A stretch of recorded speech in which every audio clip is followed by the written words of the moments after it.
رسول الله عليه صلاة الله وآله والأحبة. لا إله إلا الله محمد رسول الله عليه صلاة الله وآله والأحبة. لا إله إلا الله محمد رسول الله عليه صلاة الله وآله والأحبة. لا إله إلا الله. Assalamualaikum warahmatullahi ta'ala wabarakatuh. Alhamdulillah wassalatu wassalamu ala Rasulillah wa ala alihi wa man walah wa ba'd.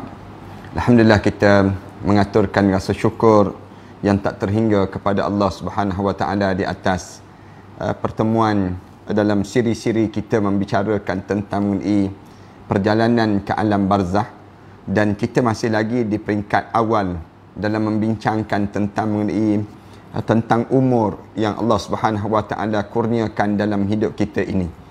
Apabila kita diberi oleh Allah Subhanahu wa taala modal perjalanan hidup kita ini, modal yang paling utama yang disebut dengan umur.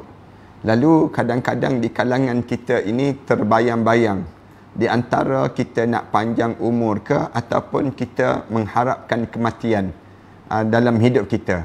Pertembungan sebegini sentiasa terjadi dalam pemikiran di kalangan kita. Apakah kita perlu untuk Allah panjangkan umur kita, ataupun kitanya mengharapkan supaya Allah matikan kita di saat-saat mana kita berhadapan dengan berbagai musibah dalam hidup. Malam ini insya-Allah kita akan berbicara tentang tajuk inilah.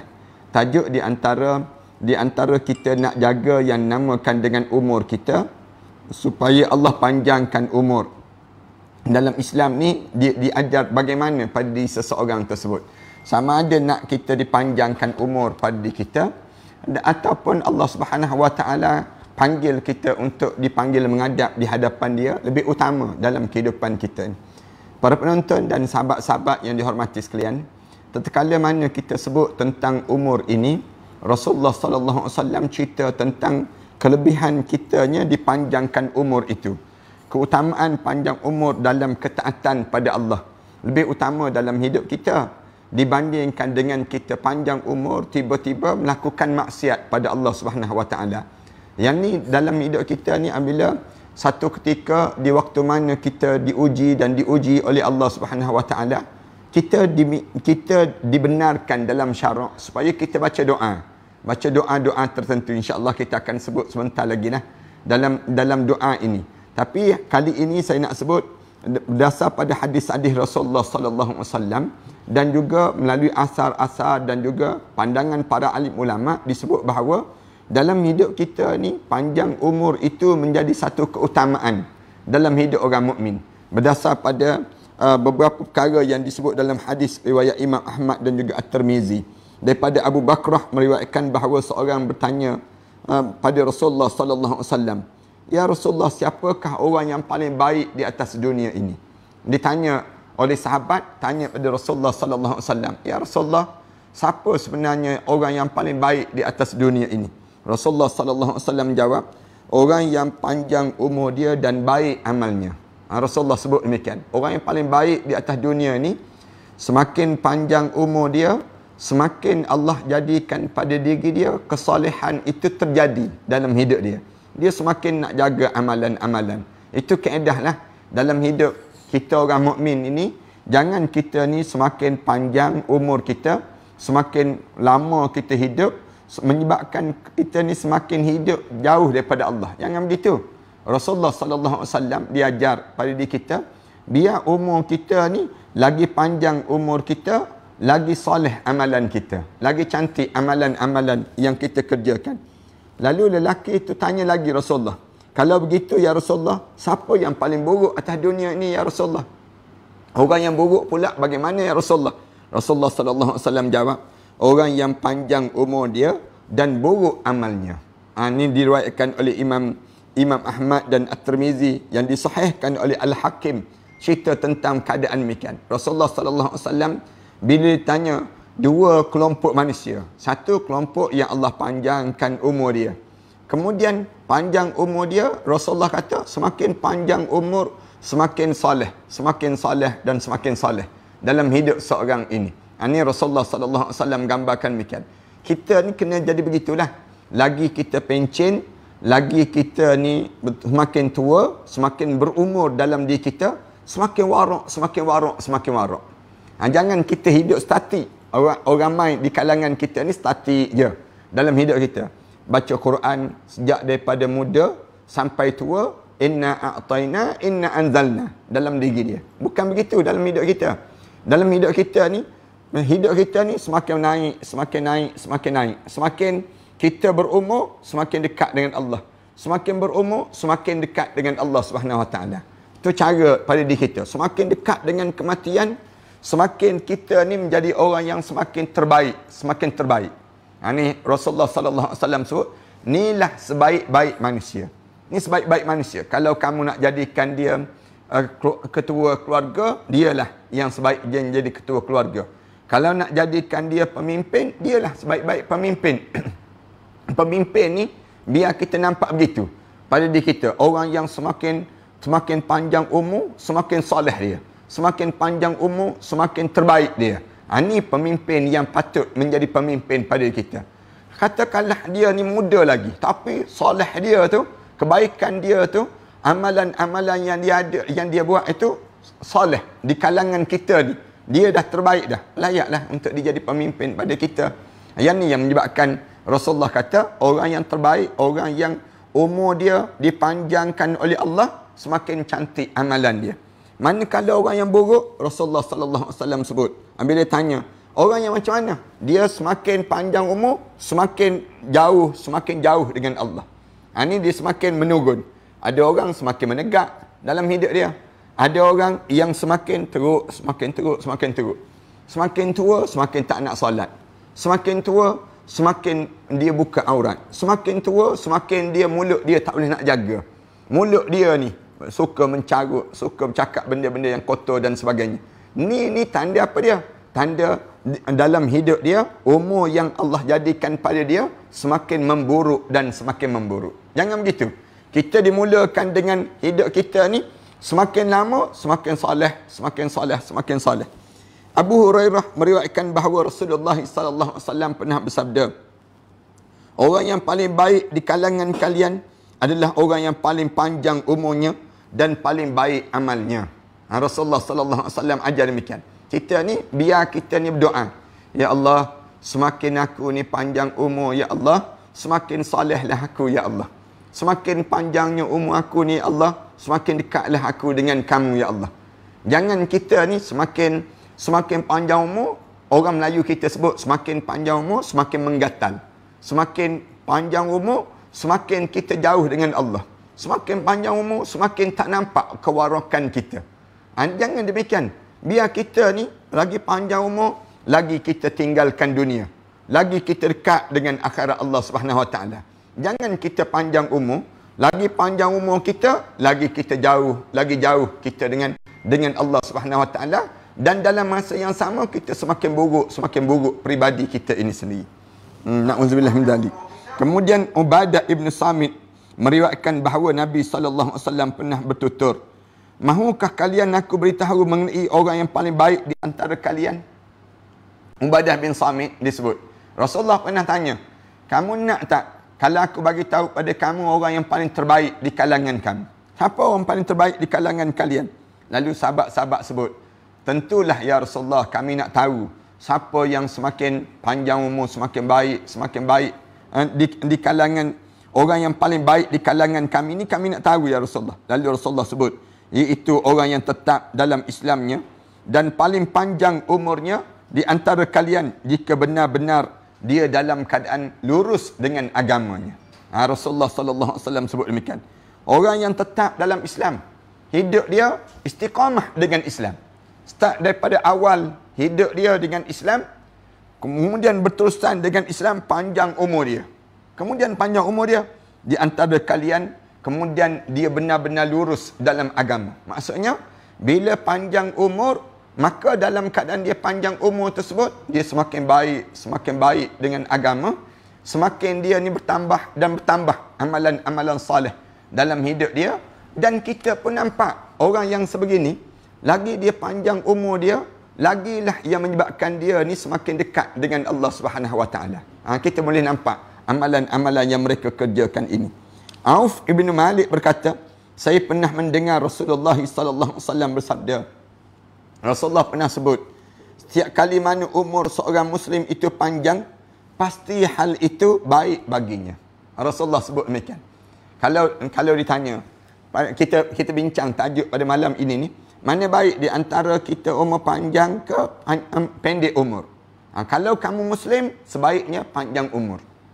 Kalau kamu tidak muslim, kamu tidak percaya pada akhirat Allah dan sebagainya, lebih baik kamu pendek umur dibandingkan dengan panjangnya umur dalam keadaan yang taat dan panjangnya umur dalam keadaan buat maksiat pada Allah Subhanahu Wa Taala.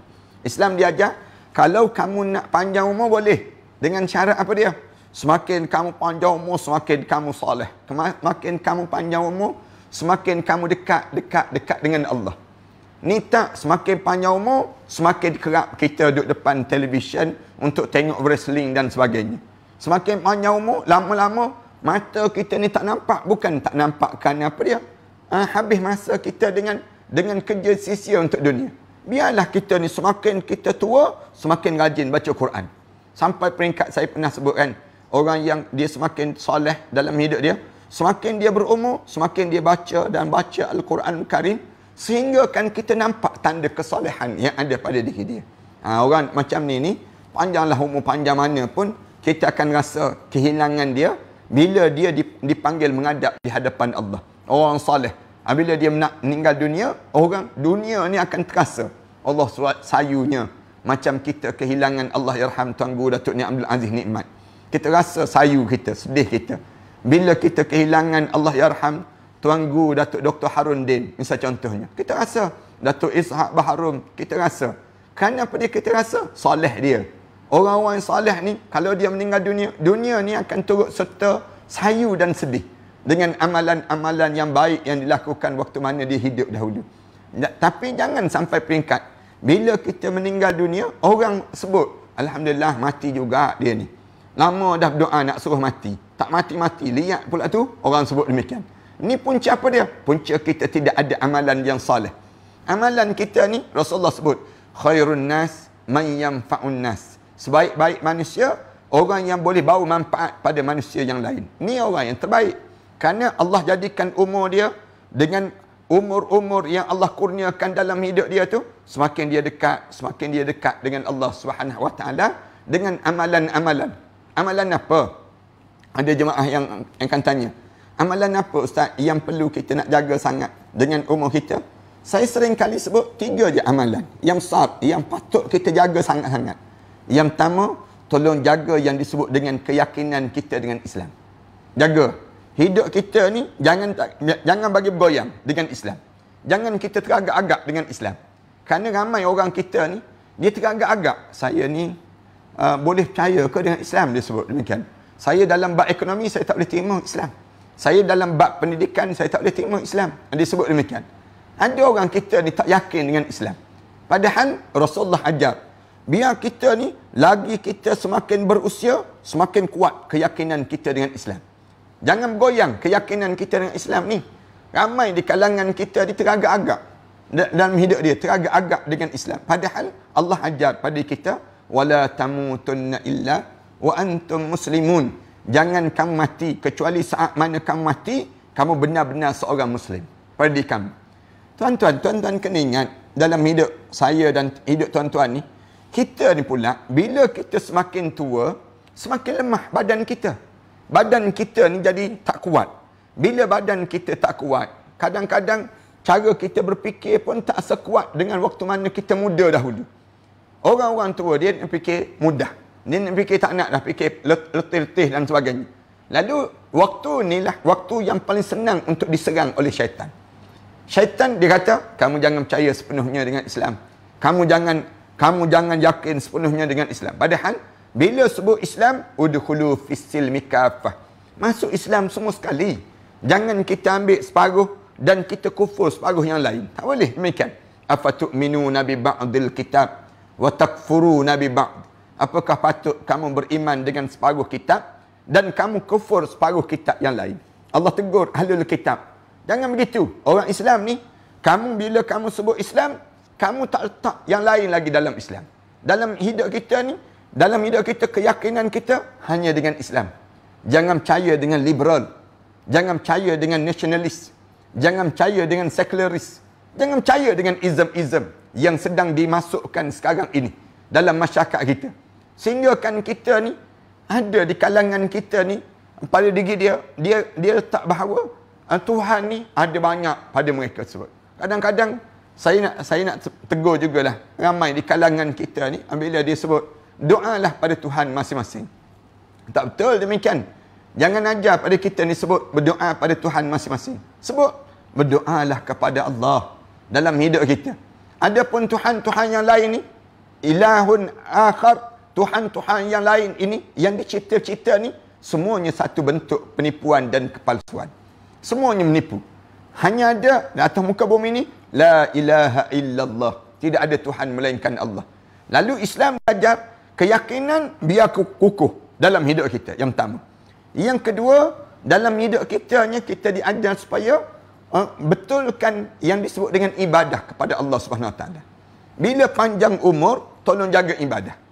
Ramai di kalangan kita lagi panjang umur, lagi cuai terhadap ibadah. Betul terang dalam hidup kita. Ayah-ayah, ibu-ibu yang mendengar ini, kita ni semakin kita ni lama solat, semakin khusyukkah? Ataupun semakin lama kita solat, semakin kita jauh daripada perasaan kekhusyukan kita pada Allah. Kita ni, semakin kita ni berusia, semakin rajinkah datang ke masjid? Ataupun semakin kita berusia, semakin kita nak semayang dekat rumah pada diri kita ni. Cuba kita tanya diri kita. Bila kita pergi ke masjid tu, semakin berebut sah yang pertama ke? Ataupun kita semakin berebut sah yang belakang? Senang nak balik ke rumah kita.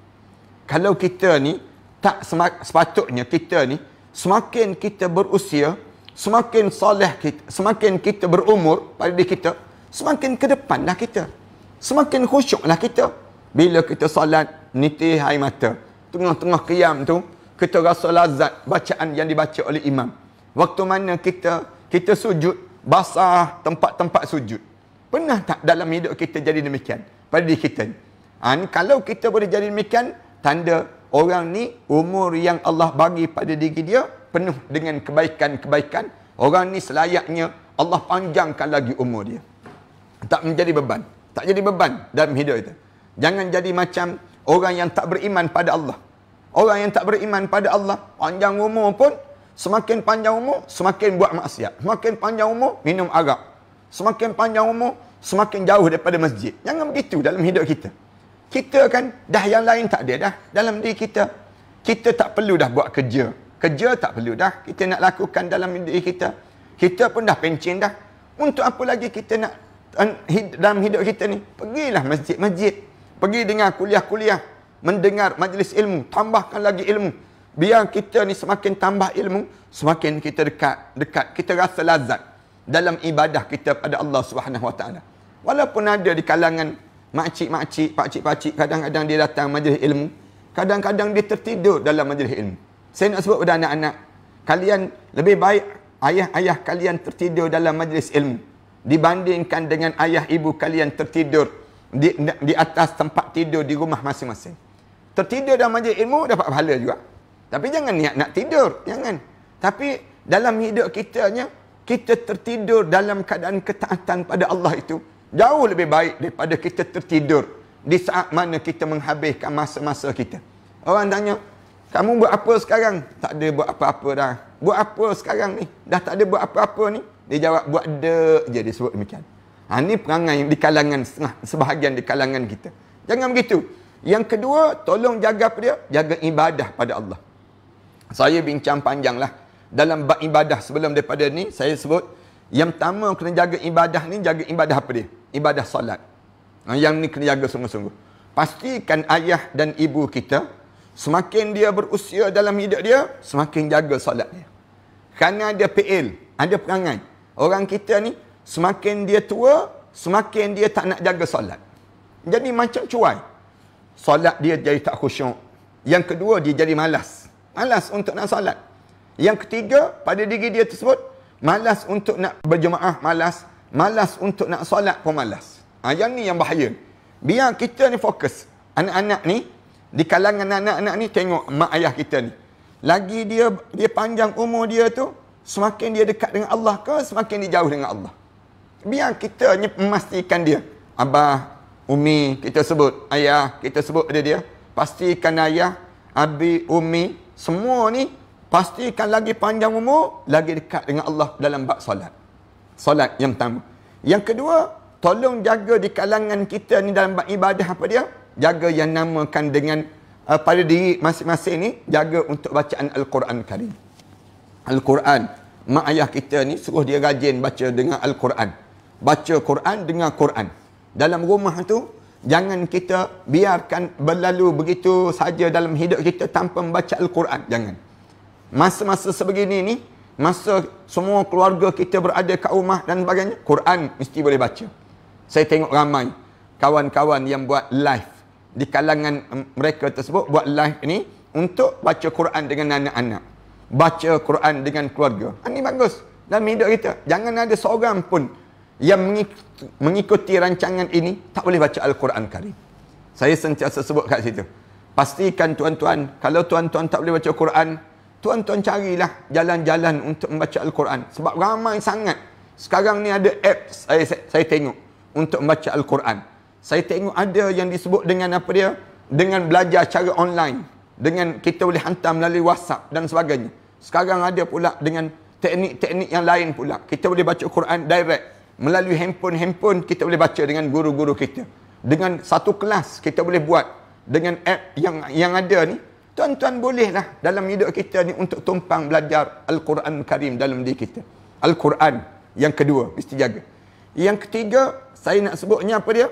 Di antaranya, tolong alihkan harta benda kita ini yang ada di atas dunia ni ke akhirat Allah sebelum daripada kita ni masuk dalam kubur seorang-seorang. Yang ni banyak kali juga saya sebut ni. Di mana-mana pun. Jangan simpan harta benda untuk dunia.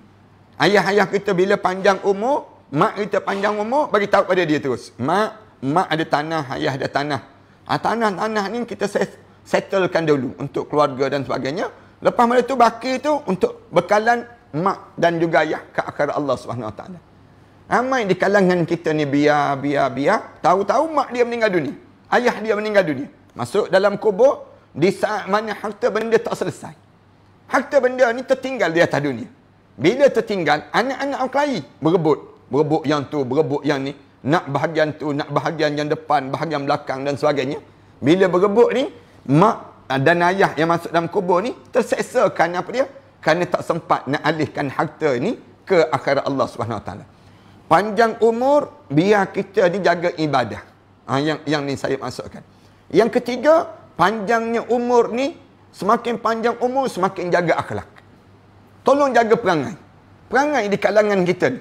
Biar cakap kita cakap semakin orang tengok cara kita bercakap. Tanda-tanda ahli syurga Allah SWT. Dalam hidup kita ni, bila kita bermuamalah dengan orang pun orang tahu, ni aku sedang bermuamalah dengan ahli syurga ni. Ni jadi demikian. Kerana apa dia? Panjang umur kita tu orang tengok. Oh, solehnya dia.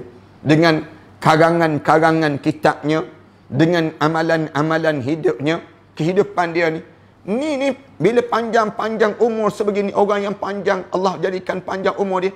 Panjang sebegini, orang ni perangai akhlak dia pun bagus, kata-kata dia pun lurus. Kemudian tingkah laku dia pun terbaik. Yang ni perlu dikekalkan dalam hidup mereka ni sendiri. Ramai lagi orang-orang alim di kalangan kita ni. Dan kita pun tengok perangai-perangai mereka tersebut. Semakin mereka ni, semakin dalam hidup mereka tersebut panjang umur, semakin soleh dalam kehidupan mereka ini sendiri. Kita buat contoh Tuan Guru Datuk Seri Abdul Hadi Awang lah. Di antara orang yang Allah panjangkan umur dia, alhamdulillah. Dan kita tumpang ilmu daripada dia banyak. Daripada dia. Karang kitab-kitab yang banyak. Kemudian dalam masa yang sama pula, dia mengajar tak berhenti lagi. Daripada sejak dia muda sampai dia tua ni, tafsir Al-Quran, baca kitab dan sebagainya. Banyak ilmu yang kita boleh tumpang daripada mereka ni. Ramai lagi orang-orang soleh, orang alim, tok-tok guru yang berada di kampung. Yang ni tok guru yang kita nampak dalam masyarakat. Tok guru yang terlibat dengan politik Islam, yang dia faham bagaimana politik Islam. Ini contoh yang mudah di kalangan kita. Ada juga orang yang Allah panjang umur, semakin panjang umur, orang semakin menyampah dengan dia. Kenapa? Kerana buruknya akhlak, tak adanya peribadi di kalangan mereka ini, menyebabkan mereka jauh daripada kerahmatan Allah Subhanahu wa taala. Kemudian Talhah berkata bahawa Nabi sallallahu alaihi wasallam bersabda, tidak ada seorang pun yang lebih baik kedudukan di sisi Allah daripada seorang mukmin yang dipanjangkan umurnya dalam Islam. Dengan panjangnya umur dalam Islam, banyaknya memuji Allah Subhanahu wa taala. Semakin panjang umur dia, cakap tentang dunia tak banyak dah pada diri dia. Dia lebih suka dalam hidup dia bila panjang umur dia ni, semakin banyak dia puji Allah. Puji je Allah Subhanahu wa taala, mengagungkan Allah dan mentauhidkan Allah. Mulut dia ni sentiasa sebut alhamdulillah, alhamdulillah, alhamdulillah. Di bibir ni tak berhenti dengan alhamdulillah. Saya suka sebut demikian. Kalau tuan-tuan ajar pada diri kita, keluarga kita, biar kita ni sentiasa sebut alhamdulillah. Alhamdulillah manjang. Alhamdulillah, sehingga menjadi ta'ajub pada malaikat-malaikat. Menjadi ta'ajub pada para malaikat Allah dengan kalimah alhamdulillah yang keluar daripada bibir kita. Alhamdulillah ya ala kulli hal. Segala puji bagi Allah di atas segala keadaan. Dan dalam hadis Rasulullah sebut, ajaban li amril mu'min in amrahu lahu khair. Ta'ajub para malaikat Allah dengan orang mukmin. Aku ta'ajub dengan orang mukmin. In amrahu lahu khair. Semua yang berlaku dalam hidup dia ni baik. Elok je manjang. In asabatu darra sabara fakana khairan lah. Kalau dia kena musibah dalam hidup dia, dia sabar. Darra, dalam hidup dia perkara yang menyusahkan hidup dia, sabara fakana khairan lah. Tu yang terbaik dalam hidup dia. Wa in kana asabatul khaira syakara fakana khairan lah. Orang ni kalau dia diberi kebaikan pada diri dia, dia akan syukur. Itu yang terbaik dalam hidup dia. Walaysa zalika illal mu'min. Tak akan berlaku perkara demikian kecuali mesti dia ni orang mukmin. Orang mukmin je dalam hidup demikian. Orang mukmin ni orang yang dia syukur sepanjang masa. Panjang umur dia tu, dia sebut alhamdulillah. Alhamdulillah. Orang tanya pada dia, pak cik, petua apa pak cik guna sampai umur sampai sebegini rupa? Dia jawab, alhamdulillah, Allah yang mengurniakan pada saya nikmat ini.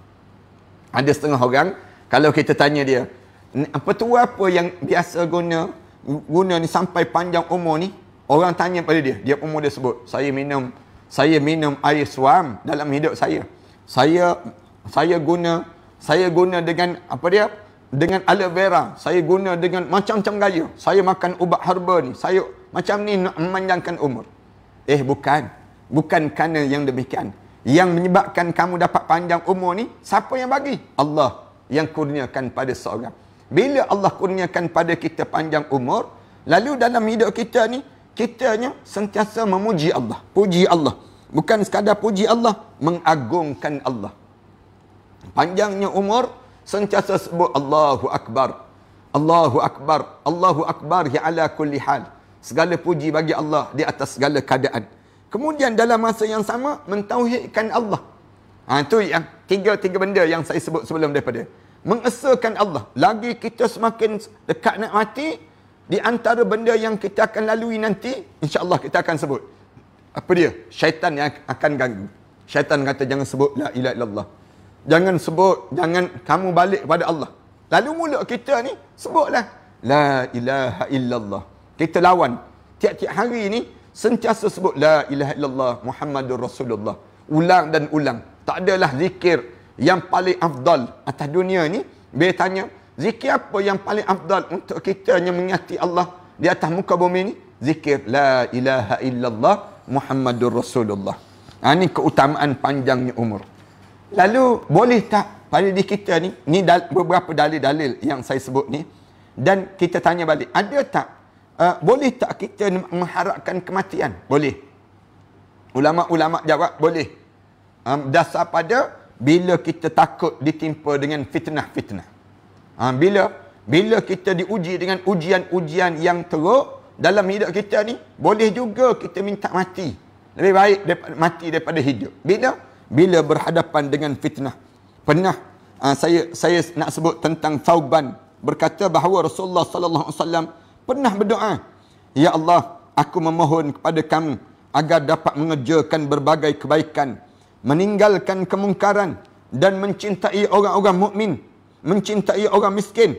Seandainya kamu menghendaki fitnah bagi manusia, maka kembalilah aku kepada kamu tanpa terkena fitnah-fitnah tersebut." Ini pernah Rasulullah baca doa yang disebut oleh Thauban disebut, Rasulullah pernah baca doa minta mati. Rasulullah sallallahu alaihi wasallam minta dengan kematian.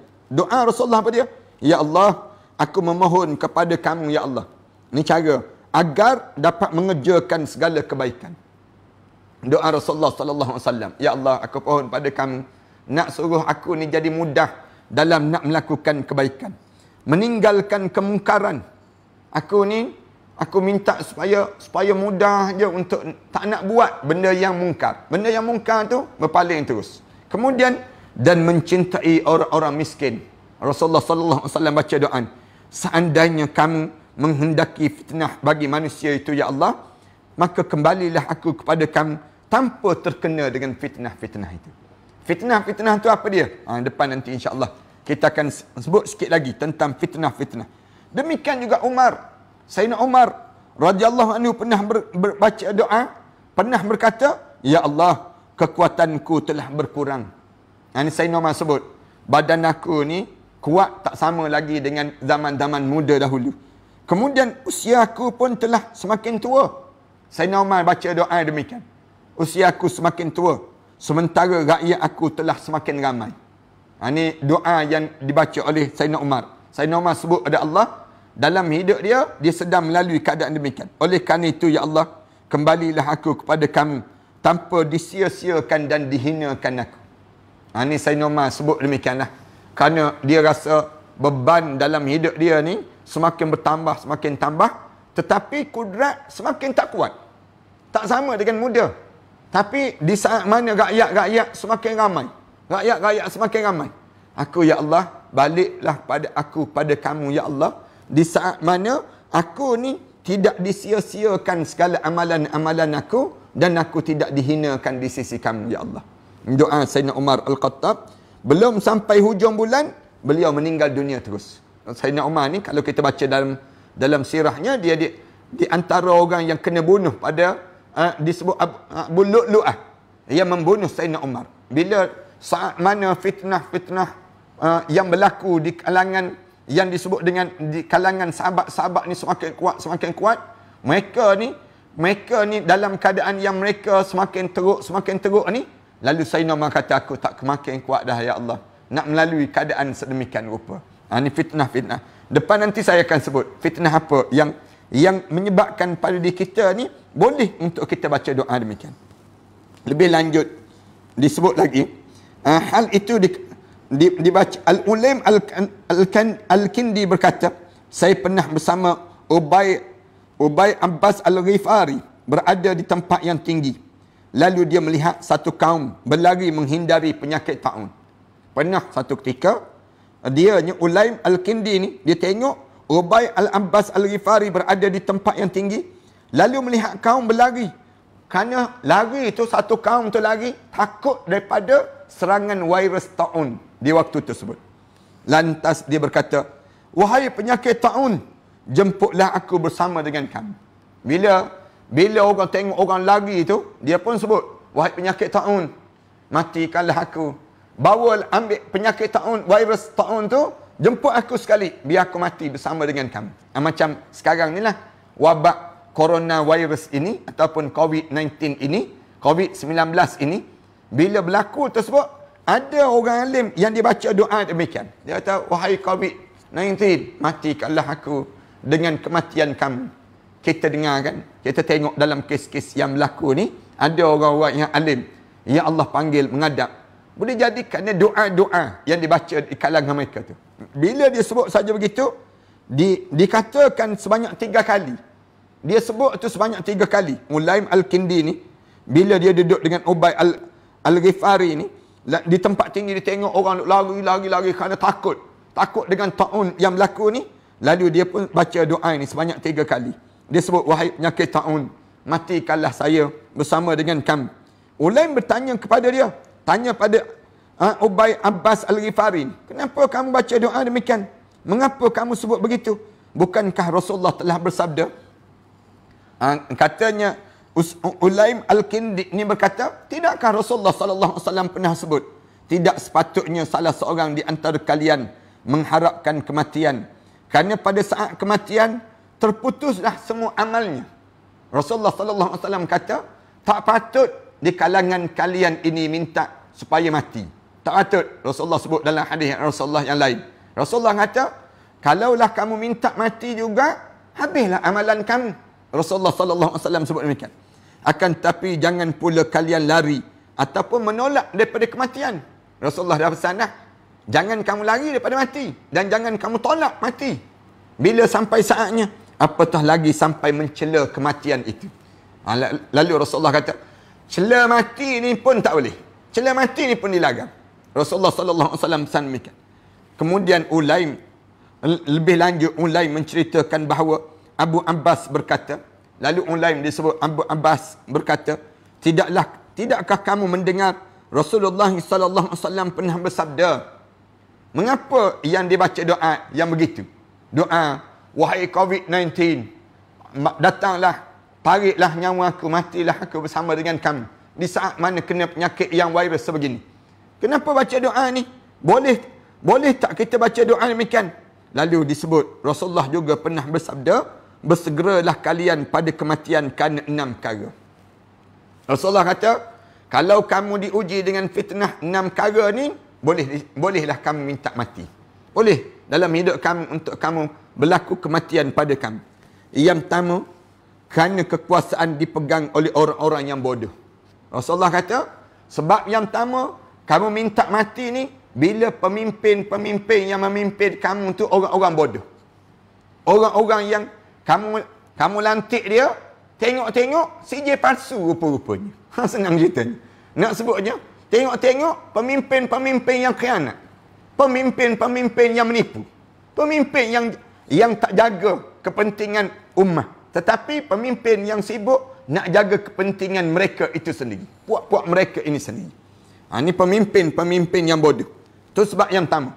Bila kamu dapat pemimpin yang bodoh, sijil palsu, pemimpin yang sijil palsu, menipu dan sebagainya, di waktu ini, kamu lebih baik kamu mati daripada kamu hidup dalam keadaan yang kamu dapat pemimpin yang membodohkan rakyat ini sendiri. Kemudian yang kedua, kerana banyaknya polis. Bila maksudnya banyaknya polis ni apa dia? Kerana banyaknya jenayah. Bila banyak jenayah, polis pun semakin kena bekerja keras. Menyebabkan di waktu ini jenayah tersebar di kalangan umat manusia. 2. Yang ketiga, kerana diperjualbelikan hukum agama. Sebab yang ketiga, kenapa kamu boleh minta mati ni? Bila hukum agama ni tak tahu dah. Orang dalam hidup dalam keadaan tak tahu halal haram. Orang tak kenal yang disebut dengan dosa pahala. Sibuk masing-masing fikir tentang nak jaga perut masing-masing. Agama ni, agama dijual beli begitu je. Orang tanya, apa hukum judi? Apa hukum yang disebut dengan arak? Dia pun jawab, judi kalau ada lesen haram, disebut demikian.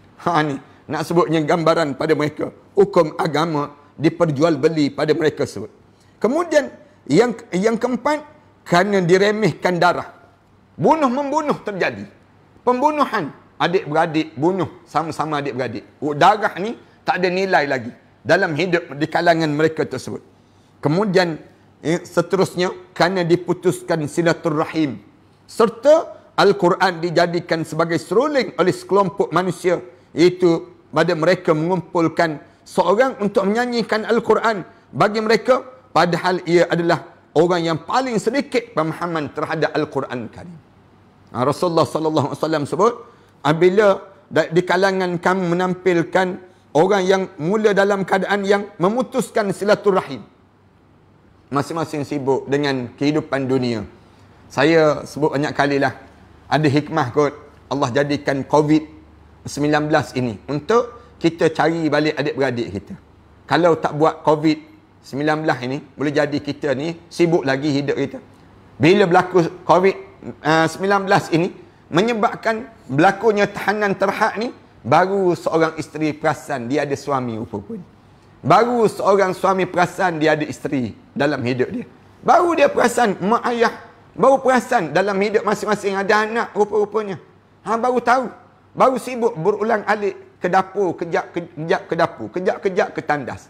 Kejap rasa tak tahu nak buat apa dah. Kita tengok dalam yang tersebar dalam WhatsApp tu kan.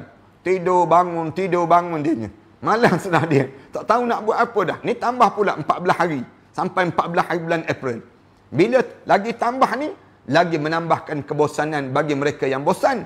Tetapi bagi mereka yang pandai dan mereka yang aktif, mereka akan melihat ini merupakan satu peluang untuk kita nak membaiki benda-benda yang tersembunyi di sebalik dalam jumpa dengan FaceTime dan sebagainya. Banyak amalan-amalan yang kita boleh lakukan. Serta Al-Quran mula dijadikan seruling. Rasulullah sallallahu alaihi wasallam sebut, bila Al-Quran dimerdukan sahaja oleh sekelompok manusia dan menampilkan seorang itu membaca Al-Quranul Karim, padahal orang tersebut faham pun tidak terhadap Al-Quran. Baca tu geling kepala-kepala. Baca tu bukan main lagi bersemangat. Baca dalam keadaan merdu tarannum dia. Tapi faham, pelaksanaan hilang terhadap Al-Quran Karim. Maka Rasulullah kata bolehlah di saat demikian. Al-Hasan meriwayatkan bahawa Al-Hakim Ibnu Amr berkata, wahai penyakit ta'un, jemputlah aku bersama dengan kamu. Pernah disebut demikian.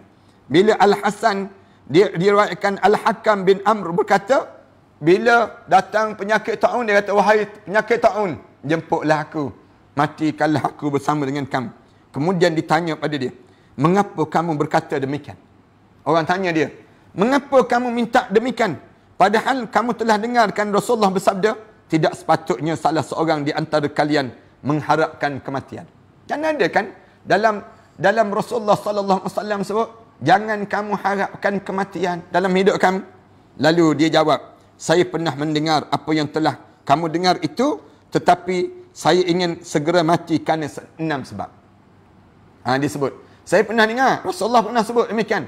Rasulullah kata, tak sepatut kalian mengharapkan kematian. Tapi Rasulullah kata, dibenarkan apabila 6 sebab. Yang pertama diperjualbeli terhadap hukum ini. Hukum ni, orang ada duit sikit, dia boleh jual. Dia boleh beli hukum. Tukar daripada haram menjadi halal. Tak sepatut jadi demikian. Dia pergi jumpa dengan ustaz. Ustaz, saya ni bayar sekian-sekian pada ustaz. Cuma ustaz tolong bagi hukum sikit terhadap apa yang telah kami nak buat ni. Apa dia hukum dia? Dia jadi penasihat syariah dan sebagainya. Misal contoh, ustaz tolong pertahankan sikit. Yang kami ni, kami nak buat begini. Hujah dia, ustaz kena pertahankan. Mengikut hujah dia. Diperjualbeli hukum di saat tersebut. Dia tak boleh jadi demikian. Halal bayyinun. Al-halal bayyinun wal haramu bayyinun. Yang halal tu jelas, yang haram tu jelas. Wa bainahuma umurun mushtabihat. Di antara yang halal dan haram tu ada yang syubhah dalam hidup kita.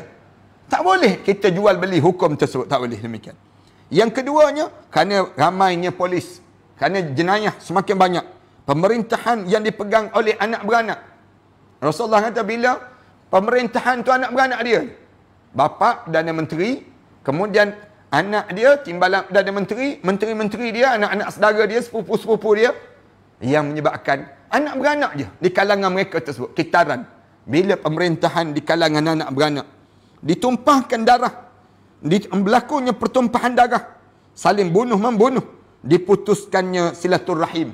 Bila orang Islam tak rasa lagi persaudaraan Islam di kalangan orang Islam ni, serta ada golongan yang pada akhir zaman mendorong para pembaca Al-Quran untuk menjadikan Al-Quran sebagai seruling-seruling saja.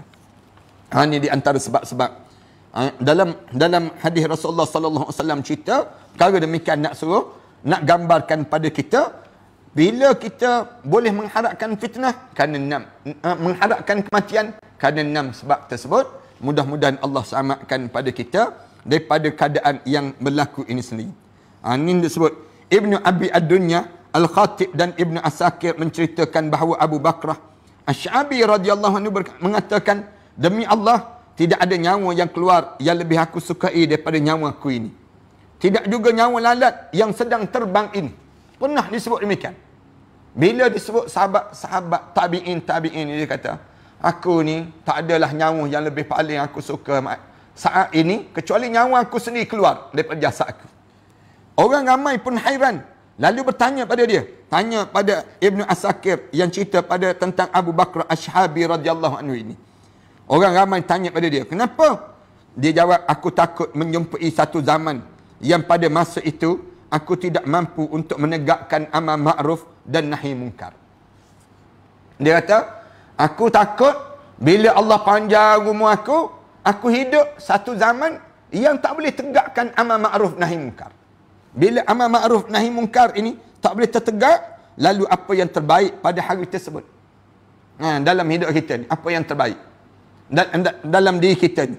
Lalu Abu Hurairah berkata bahawa ada seorang yang berjalan melintasi dirinya. Lalu dia pun tanya, kamu nak ke mana? Dia jawab, ke pasar. Lebih lanjut Abu Hurairah mengatakan, seandainya kamu dapat membeli aku akan kematian, sebelum pulang tolong belikan aku kematian. Abu Hurairah sebut demikian.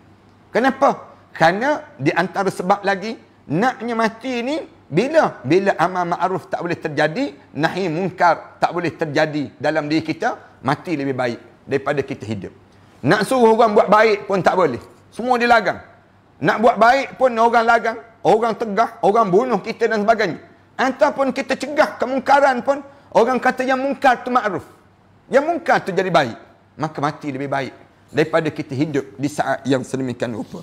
Ini disebut dalam kitab. Mudah-mudahan Allah jadikan pertemuan kita pada malam yang baik ini pertemuan yang penuh dengan kebaikan, dan para hadirin sekalian boleh faham terhadap konsep di antara hidup yang panjang umur dan kemudian dalam keadaan yang kitanya hidup dalam keadaan yang suasana fitnah terjadi, kematian lebih baik daripada kehidupan yang membawa kepada kedurhakaan kepada Allah Subhanahu wa taala. Terima kasih di atas kesempatan pada malam yang baik ini.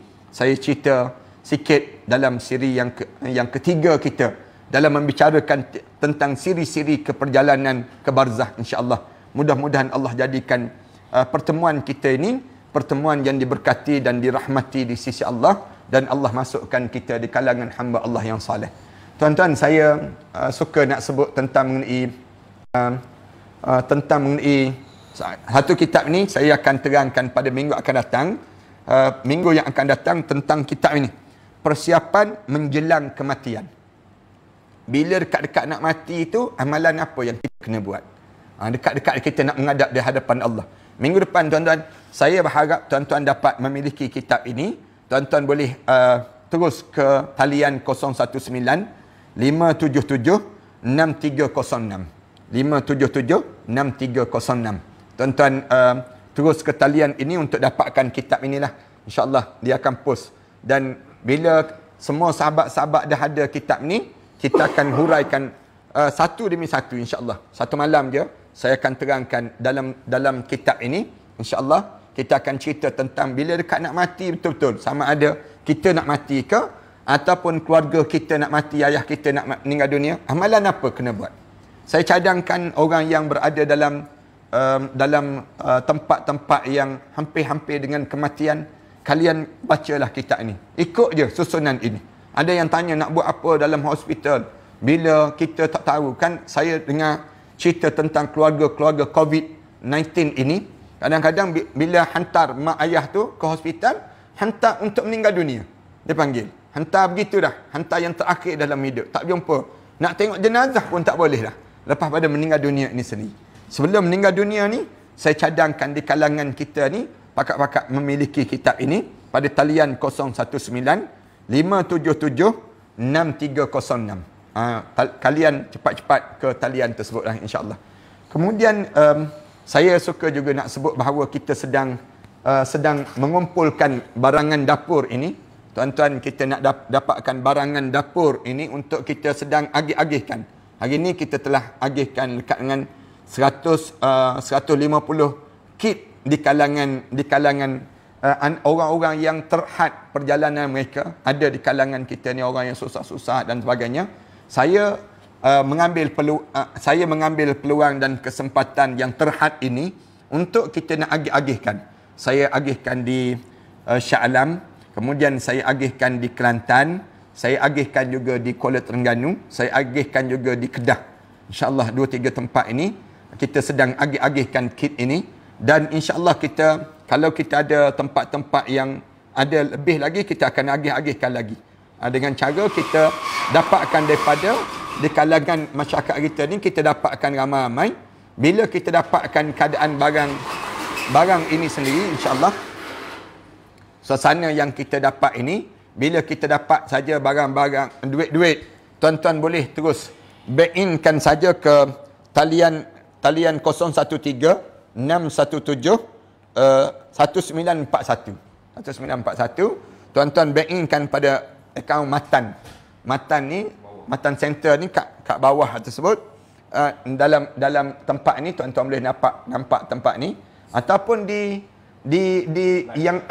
live tu ada Matan Center tu, Impak Pembangunan Ma'had Tahfiz An-Nabawi, Matan Center tersebut. Tuan-tuan ambil nombor akaun itu, tuan-tuan online kan, dan insya-Allah kita setakat ni kita telah hantar dana-dana ini, dan sumbangan-sumbangan ini kita sedang gerakkan.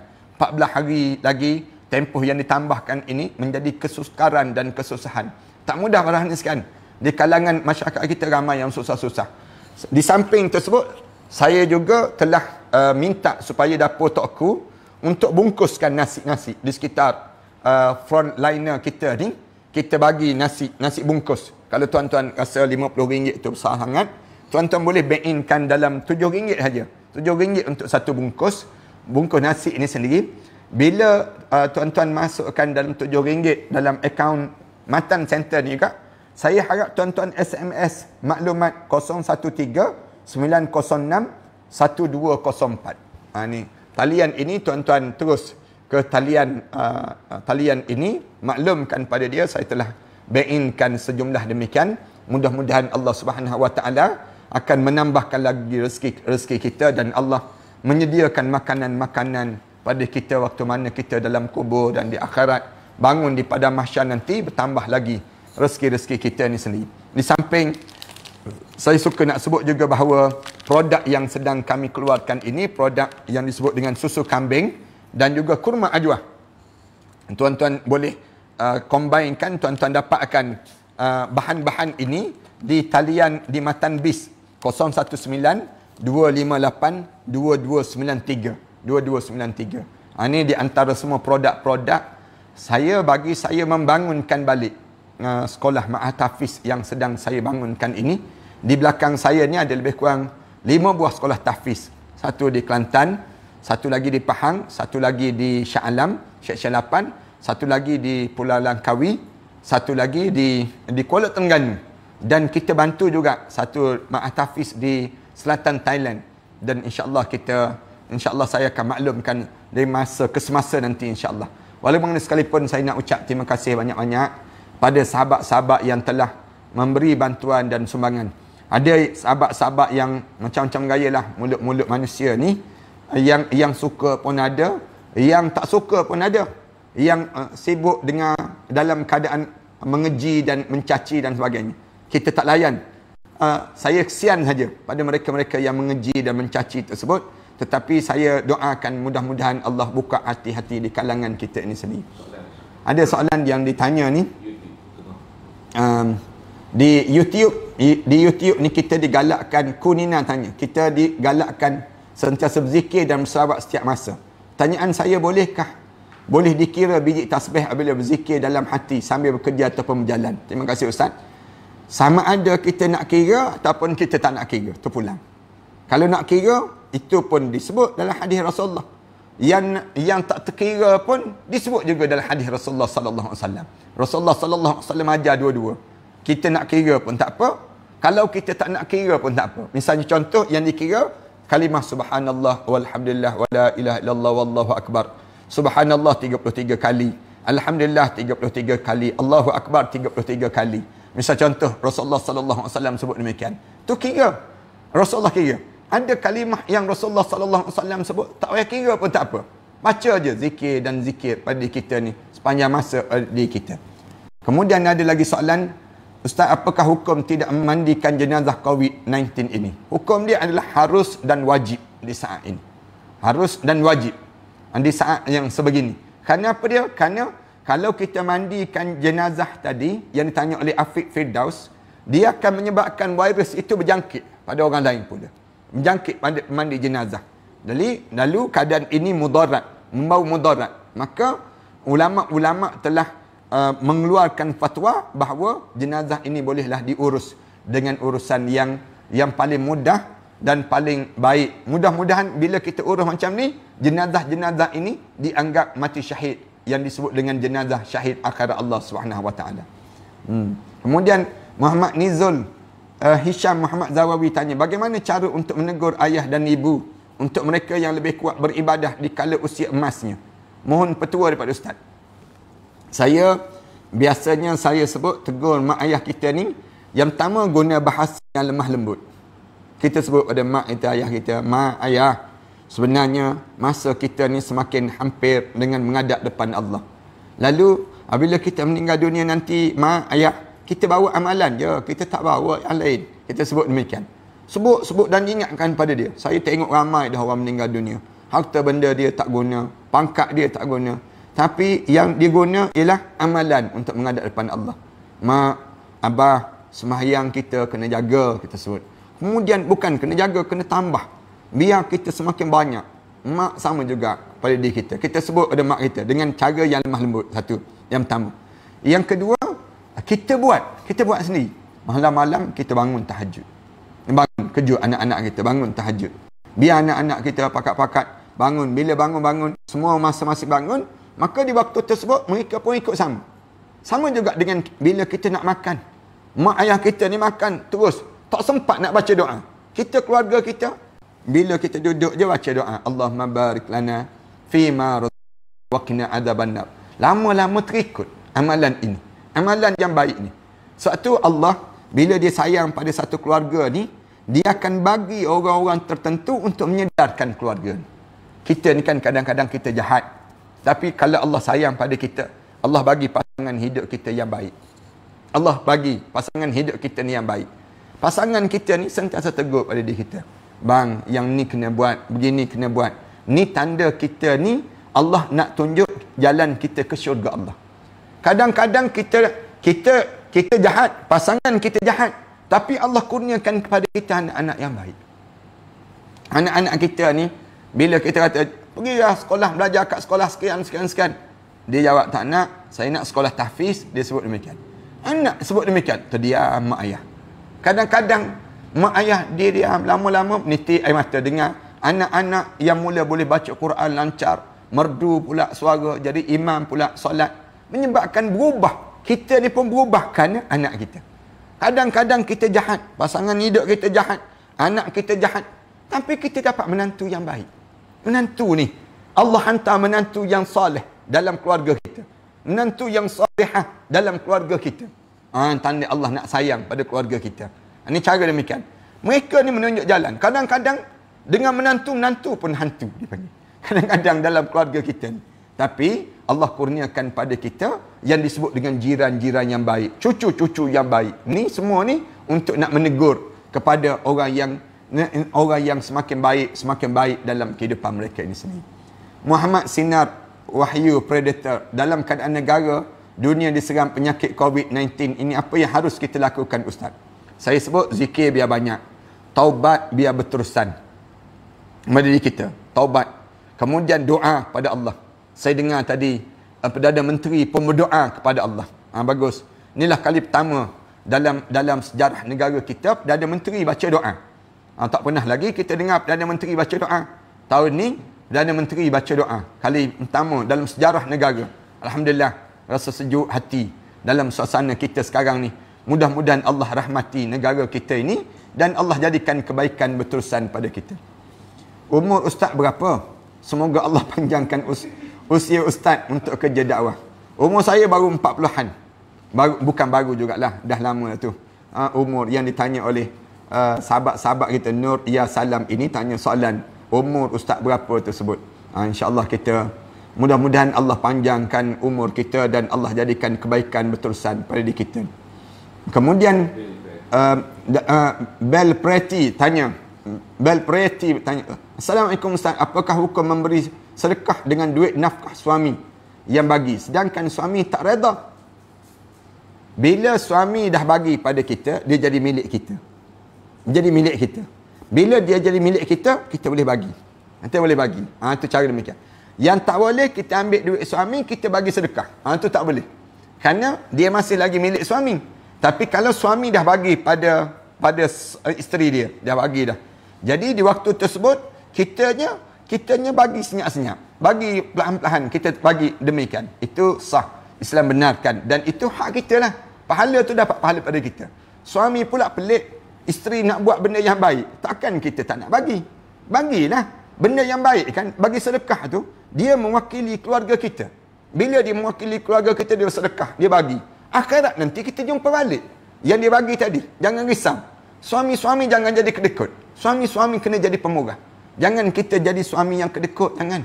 Sehingga kan isteri kita terpaksa ambil duit kita senyap-senyap. Itu tak betul. Dalam kekeluargaan kita. Suami tolong tunaikan tanggungjawab. Bagi nafkah dalam rumah tangga ini sendiri. Jefferson Empaling tanya. Salam Ustaz, saya mu'allaf. Alhamdulillah. Di kalangan kita. Selamat datang ke dalam keluarga Islam yang baik ini. Dengan keadaan kita sebegini, bagaimana saya nak mendoakan ibu bapa kandung saya supaya mereka dapat hidayah memeluk Islam? Ada mengatakan tak boleh didoakan keluarga yang belum Islam. Boleh?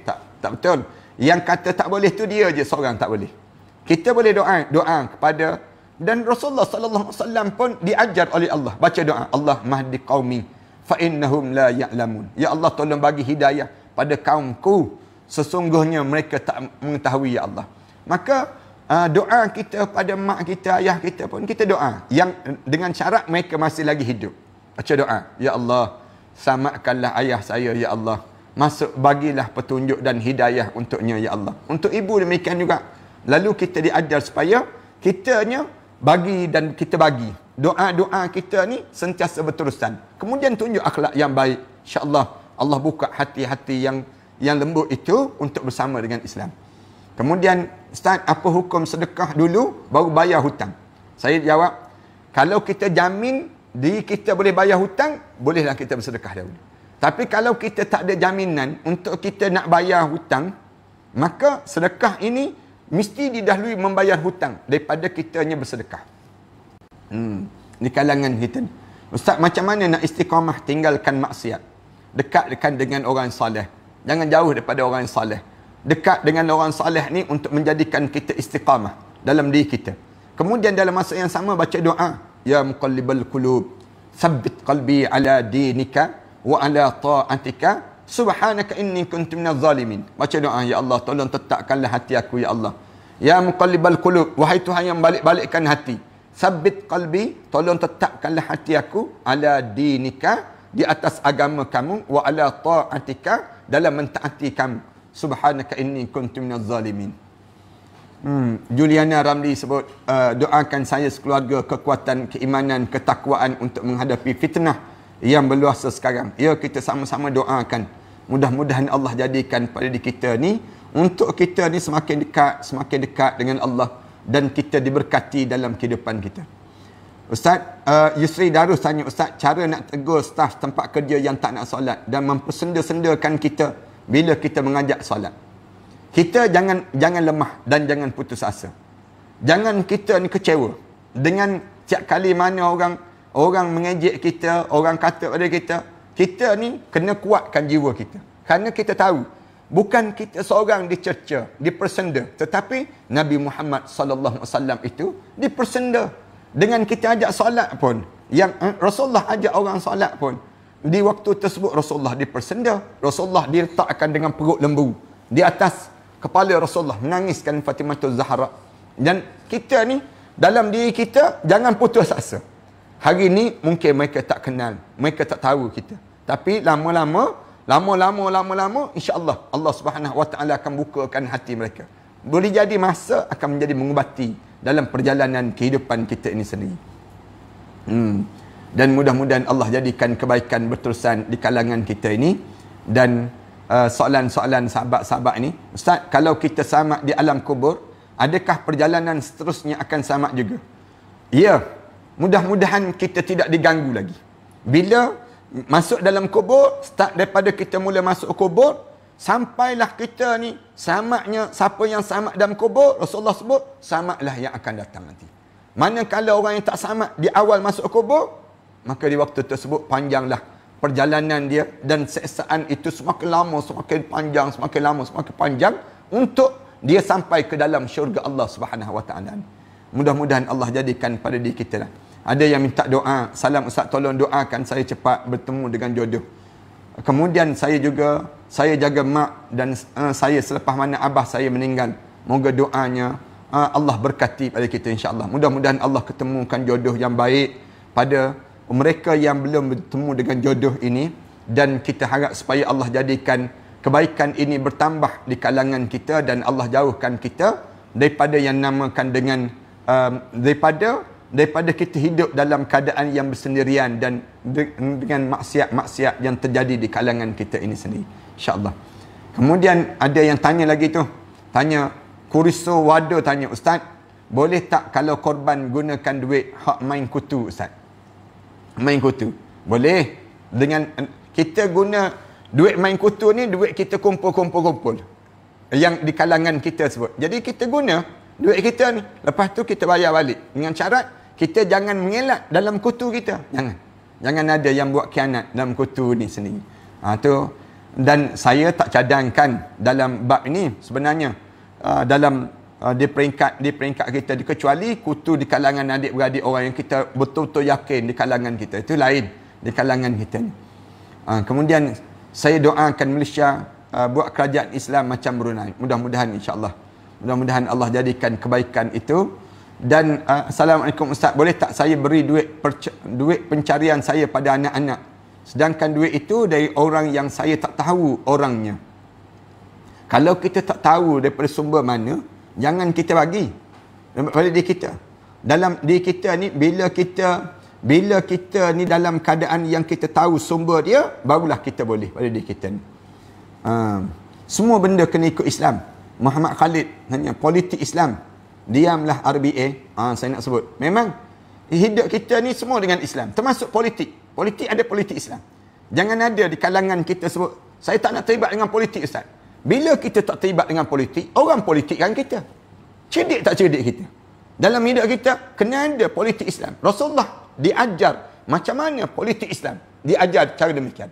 Bila kita terlibat dengan politik, kita ikut politik yang diajar oleh Rasulullah sallallahu alaihi wasallam.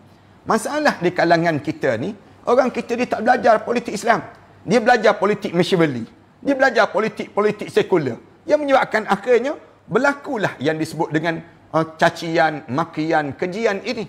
Tapi kalau kita ikut politik Islam, insya-Allah selamat. Dunia ni diurus dengan pengurusan Islam, disusun dengan pengurusan Islam. Maka dia waktu ini selamatlah pada diri kita. Sayang orang kita ni, bila tak faham politik, tiba-tiba dia hentam alim ulama. Dia tak reti. Dia caci maki Tok Guru Haji Hadi. Di antara orang yang faham politik Islam. Dia belajar dalam siasat syariah. Politik dia politik Islam. Dia belajar.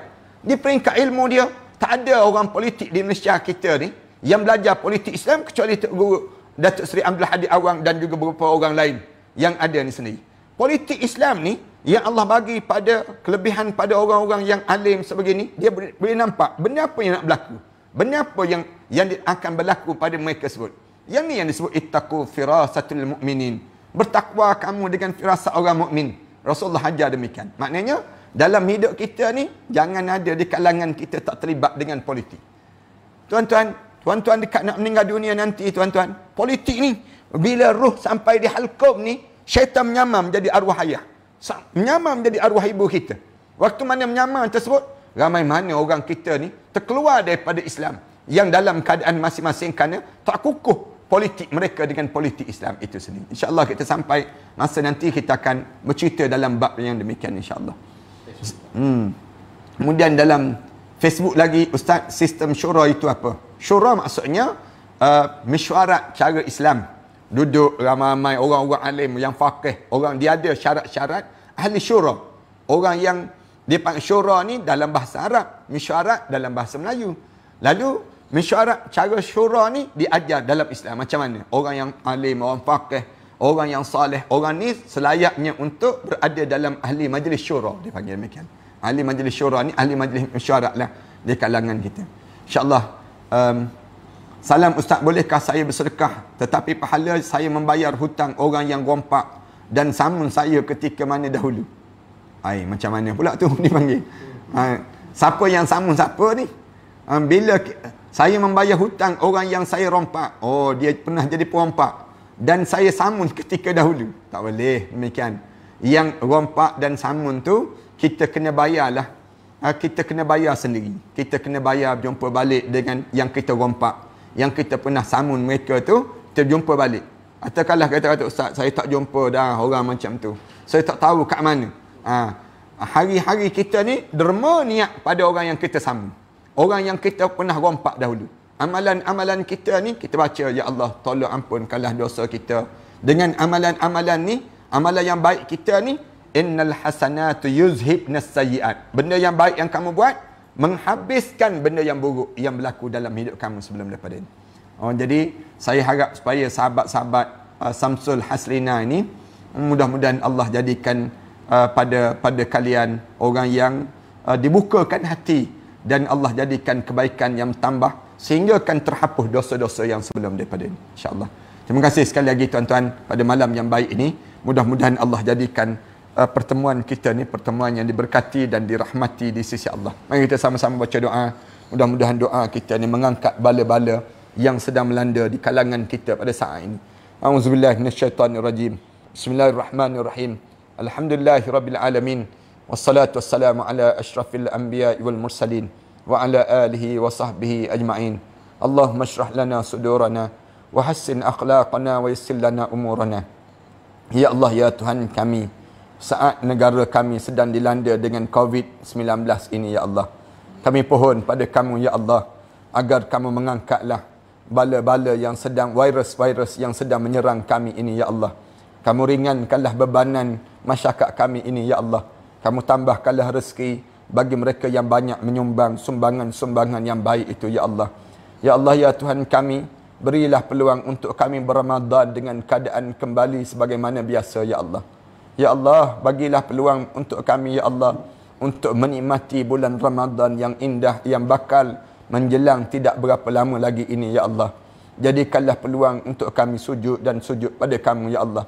Di saat mana kami menadah tangan ini, ya Allah, rumah-rumah kamu menjadi sepi, ya Allah. Bacaan ayat Al-Quranul Karim itu tiada lagi kedengaran daripada rumah-rumah kamu, ya Allah. Majlis-majlis ilmu ini, ya Allah, hanya melalui online saja, ya Allah. Kami pohon pada kamu, ya Allah, agar kembalikanlah kami dalam keadaan seperti sedia kala, ya Allah. Kedamaian dan ketenangan dalam negara ini, ya Allah. Dalam dunia ini, ya Allah. Ya Allah, anugerahkanlah pada kami, ya Allah, pemimpin-pemimpin yang saleh, ya Allah. Pemimpin-pemimpin yang mentaati perintah kamu, ya Allah. Agar mereka memimpin kami ke syurga kamu, ya Allah. Jauhkanlah kami daripada mendapat pemimpin-pemimpin yang khianat, ya Allah.